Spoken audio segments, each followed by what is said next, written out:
Alhamdulillahirabbil alamin, pemirsa TVRI, dan tetap bersama kami di Satukan Sahabat Indonesia, tepatnya di Masjid As-Sakinah Tanah Kusir Jakarta Selatan. Dan tadi kita sudah mendengarkan paparan ya mengenai tentang hasad. Nah, selanjutnya ini kita juga akan mendengarkan ini langsung dari salah satu guru kita yang memang subhanallah, beliau ini juga sama-sama nih lagi menuntut ya, belajar ataupun menuntut ilmu. Mudah-mudahannya kita doakan beliau juga untuk segera lulus untuk gelar doktornya. Langsung saja kita panggilkan guru kita, yaitu Ustadz Muhammad Zain LCMA. Assalamualaikum Ustadz. Waalaikumsalam warahmatullahi izin guys. Ya, alhamdulillah nih Ustadz nih udah lama nggak ketemu ya, ketemu lagi di sini subhanallah. Nggak ada yang berubah, tetap muda Ustadz di sini. Alhamdulillah. Cuman beda. Beda. Kalau Mas Raka ini angkatan milenial, saya kolonial. Oke Ustadz, kita biar tambah lagi nih ilmunya nih ya mengenai tadi hasad. Sedikitnya sudah dijabarkan oleh guru kita Ustadz Subki. Nah, kira-kira Ustadz nih apalagi yang perlu minimal saja buat kita semua juga pemirsa di rumah, mudah-mudahan supaya hati kita ini terjaga. Jangan sampai ada hasad yang tidak baik untuk kita. Silakan Ustadz. Baik, izin Pak Kiai. Assalamualaikum warahmatullahi wabarakatuh. Alhamdulillah, alhamdulillah rabbil alamin, wal aqibatu lil muttaqin, wal udwana illa lil zalimin, amma ba'd. Bapak-bapak, ibu-ibu, hadirin hadirat jamaah Masjid As-Sakinah, yang mudah-mudahan hati kita semua memperoleh ketenangan dan ketenteraman, dijauhkan dari sifat hasad. Para pemirsa televisi Satukan Sab Indonesia TVRI dimanapun bapak-bapak, ibu-ibu hadir semuanya, alhamdulillah tadi sama-sama telah kita simak dari pemaparan dari guru kita Kiai Suki Al-Buguri. Kalau beliau dari Al-Buguri, kalau saya Al-Bakasi. Cuman beda nasib, nisab dan apalagi itu. Nasabnya yang berbeda. Nah, beliau alhamdulillah kita berjumpa lagi Kiai ya. Alhamdulillah di Cikarang kurang lebih 1 tahun. Alhamdulillah kita bisa berjumpa lagi. Tadi udah sampaikan hasad. Ternyata di dalam kitab tafsir Ibnu Katsir ternyata dijelaskan ada sejarah hasad. Sejarah hasad itu bukan hanya zaman now. Zaman-zaman awal-awal diciptakan Nabi Adam sudah ada hasad. Yaitu hasad yang dimiliki oleh iblis. Aba wastakbar. Ya kan? Iblis kagak mau dia sujud mengikuti perintah Allah karena menganggap dirinya paling hebat.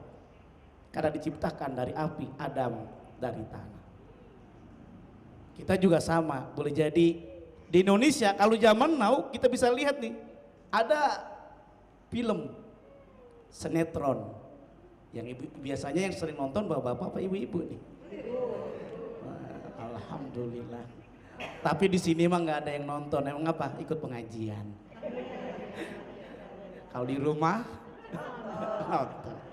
Tapi nontonnya udah pakai apa, Korea ya. Panggilannya opah. Kalau opah kan katanya anak muda yang ganteng. Tapi kalau kata orang Masjid As-Sakinah, opah engkong-engkong. Itu lain tuh. Nah, kita diingatkan tuh ada film sinetron yang dulu namanya ada Tukang Bubur Naik Haji, kisah Haji Muhyiddin. Tahu Haji Muhyiddin? Itu kan yang menjelaskan sifat hasadnya yang luar biasa, dengkinya luar biasa. Bukan hanya sinetron, zaman now juga sama, boleh jadi terjadi pada pedagang tadi disebutkan. Jangan hanya pedagang, ibu-ibu yang pakai bros, termasuk bapak-bapak yang pakai cincin, ngadu cincin. Masya Allah, cincin ada yang namanya batu bacan. Batu bacan tuh. Bahkan dijelaskan juga bukan hanya iblis, termasuk anaknya Nabi Adam alaihissalam, Qabil dan Habil. Bagaimana Allah menegaskan tentang kisah kurban yang diterima adalah kurban yang mengharap Allah Subhanahu wa taala. Tapi ada yang tidak diterima, dengki, iri. La'aqtulannak yang sebelumnya, watlu alaihim nabab nai Adam bil haq id qarraba qurbana fatuqbila min ahadihima, yang diterima adalah salah seorang, enggak ada duanya. Ternyata yang enggak diterima marah. La'aqtulannak, qala la'aqtulannak, saya akan bunuh kamu, hasad, dengki. Tuh luar biasa, termasuk saudaranya Yusuf, Nabi Yusuf alaihis. Tuh bagaimana dibuang. Yang akhirnya yang terjadi itu sebabnya apa? Hasad. Bahkan tadi telah dijelaskan oleh kiai kita dalam surah Al-Falaq atau Al-Mau'izatain. Dua tahu kita. Qul a'udzu birabbin nas sama qul a'udzu birabbil falaq. Berlindung pada Rabbin nas, kemudian Al-Falaq. Al-Falaq itu subuh. Orang kalau udah waktu subuh itu memang boleh jadi gelap. Boleh jadi ada kezaliman, zulum. Zulum itu bisa memiliki makna bukan hanya gelap, aniaya. Berapa banyak orang karena hasad sifatnya, jiwanya, kalau sudah hasad harus dia yang paling hebat. Termasuk juga bukan hanya pedagang, ustadz sesama ustadz juga kadang-kadang ada hasad.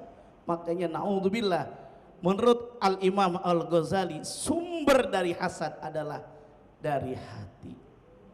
Maka dalam hadis Nabi dinyatakan, ala wahiyal qalb, letaknya di mana? Hati. Makanya ibu kalau nyanyi jangan bilang sakitnya tuh nyeri. Tapi kalau ibu-ibu pengajian sekarang nyerinya bukan di hati nak, tapi nyerinya di lutut. Ngikut kayak Subki, saya pindah ke situ dulu.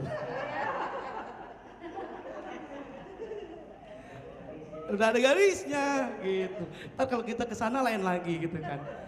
Tuh bayangin, hasad itu letaknya di hati. Tapi kalau hati udah kita tenang dengan zikir kepada Allah, ala bidzikrillahi tatmainnul qulub. Tuh dengan zikir kepada Allah hati menjadi tenang, tentram, lagi jualan laku, alhamdulillah. Ini kalau orang imannya nggak kuat, lihat tetangganya laku, akhirnya yang terjadi curiga. Bahkan bukan hanya curiga tadi, dukun.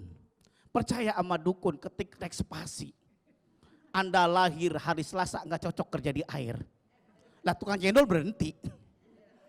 Gara-gara apa tuh? Percaya sama dukun. Makanya dulu ada salah seorang ustadz di Bandung. Dukun yang dipercaya boleh tuh, dulu itu namanya dukun beranak. Ya kan? Dukun beranak. Atau dukun duduk dan tekun. Hasad ini bahaya.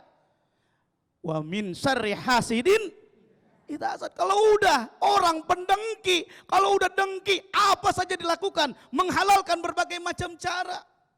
Tapi kalau udah hatinya tentang H2N, hadapi, hayati nikmati, insya Allah, kata Syekh Ibnu Mubarak, ternyata Nabi SAW sehat karena tidak hasad. Karena pola pikirnya luar biasa, hatinya tenang, tentram, dan lain sebagainya. Bahkan kata di dalam berbagai kitab juga disebutkan, Nabi SAW sakitnya itu dalam dunia cuma 2 kali. Pertama ketika Nabi diracun oleh orang Yahudi, perempuan Yahudi. Yang kedua ketika beliau mau meninggal dunia. Ya, Masya Allah, karena kata kuncinya apa masyarakat? Karena diantaranya mengelola hati, tidak berburuk sangka. Iya, ini menarik sekali nih Pak Ustadz sampaikan tadi ya. Ternyata subhanallah nih bagaimana caranya supaya hati kita ditata dengan baik. Dan terutama adalah tadi ya, terhindar dari hal-hal yang terutama menjerumuskan kita kepada nanti di akhirat, yaitu nerakanya Allah Subhanahu wa taala. Nauzubillah min zalik. Dan pemirsa, nanti akan masih ada kesimpulan kita dan tetap bersama kami di Satukan Sahabat Indonesia, TVRI Media Pemersatu Bangsa. Gemakan tasbih subhanallah walhamdulillah wala ilaha illallah wallahu